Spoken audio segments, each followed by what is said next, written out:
everybody. So we are moving into Chapter 5, and we are moving into the Constitution. And the first thing that you need to know about the Constitution is that there are 7 articles and 27 amendments. Spelling amendments wrong. There's 27 amendments. The very first article to the Constitution is the legislative branch. So this is Article 1. Article 1 is all about the legislative branch.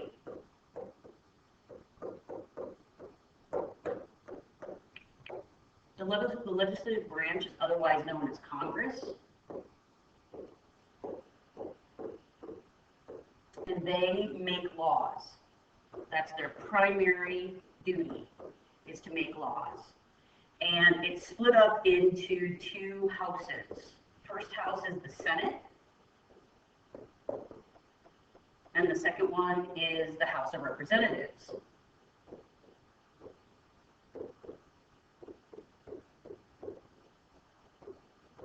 I spelled representatives wrong. The Senate is made up of 100 people, 2 from each state.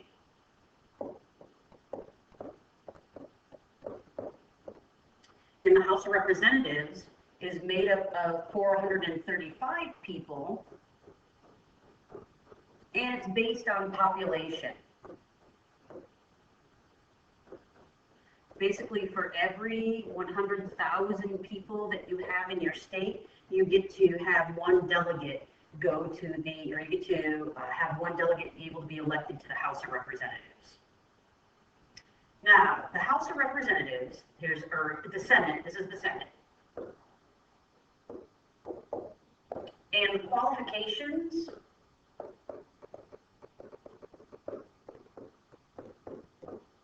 to become a senator are citizenship,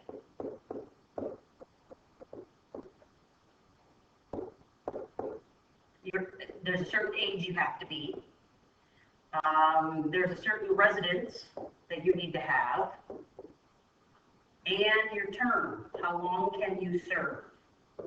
Now, citizenship, you need to be a citizen of the United States for 9 years. Your age, you need to be at least 30 years old. Your residence, you need to live in the place where you are being elected. So live in the state you represent.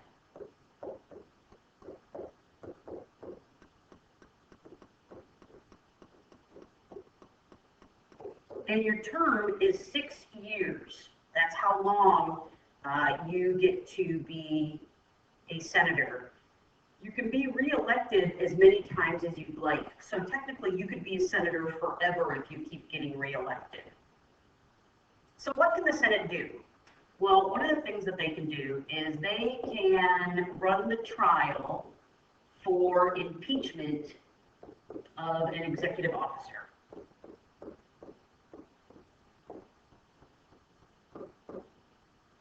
They consent to treaties, so they agree to enforce treaties. They ratify the treaties after they agree to them.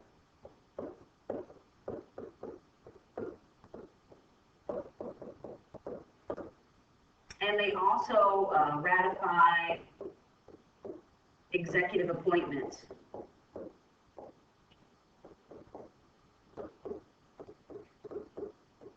This means, I should say appointments.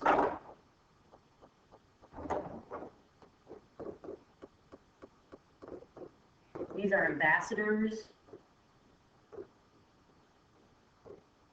Supreme Court judges,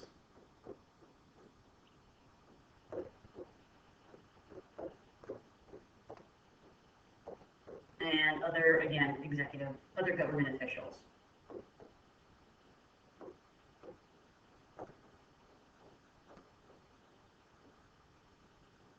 I'm having a tough time spelling today. So this is the House of Representatives. It's known as the House. The qualifications,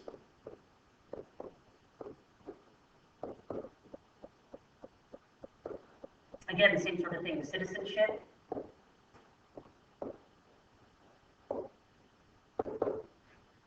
age, residence, and your term. Citizenship, you only need to be a citizen of the United States for 7 years.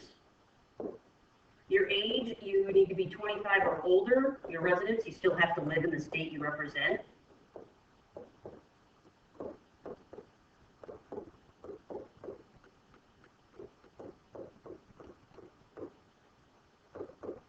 And your term is 2 years.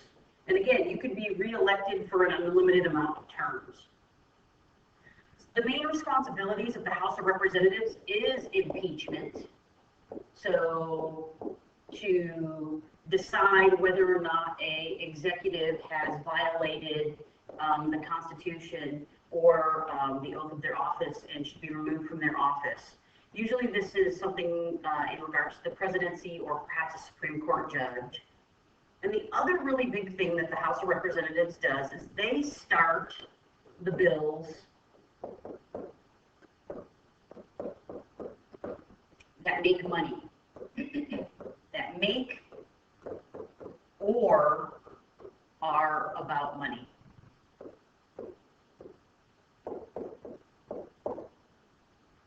Now, they can do stuff together as well. So both houses, there's lots of different things that they can do. They can tax. They can borrow money from other countries. As you know, we are deeply in debt to China. They can, they regulate the process.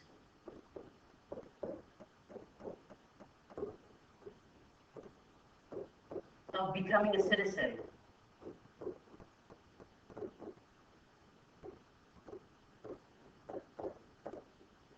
So if you are not a citizen of the United States, then they actually are in charge of the process to become a citizen. They can make money.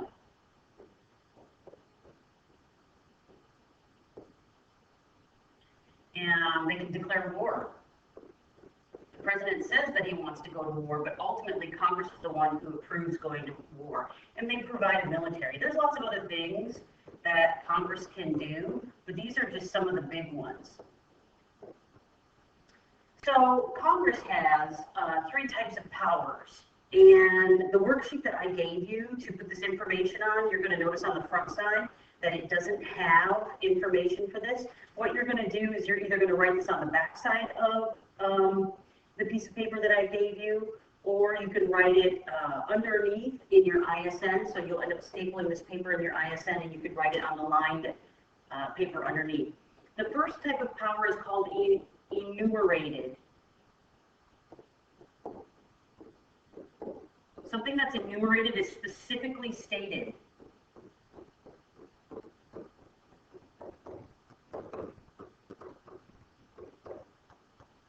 In the Constitution.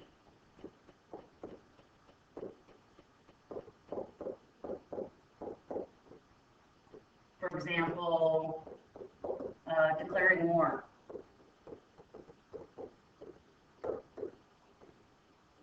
That's one example of an enumerated power. A second one is implied. They're not specifically listed in the Constitution.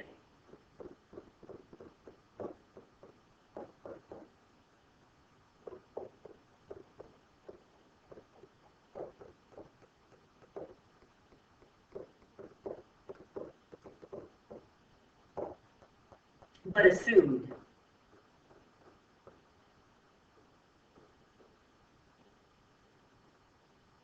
One example of this would be the national bank that we have.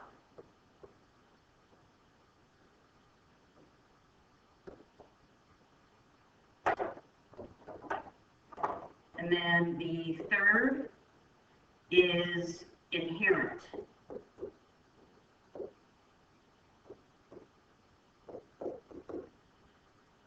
They're completely unlisted. Nobody thought about it, it's not assumed. So for example, we conduct foreign affairs with other countries. We do business with other countries. It's not listed that we do business with other countries, it's just what we do. We know that we do this. So in order to do this, we need individuals who help us out with that. Controlling the borders of our country against foreign attacks. That isn't listed anywhere, but it's inherent. So that's Article 1 of the Constitution.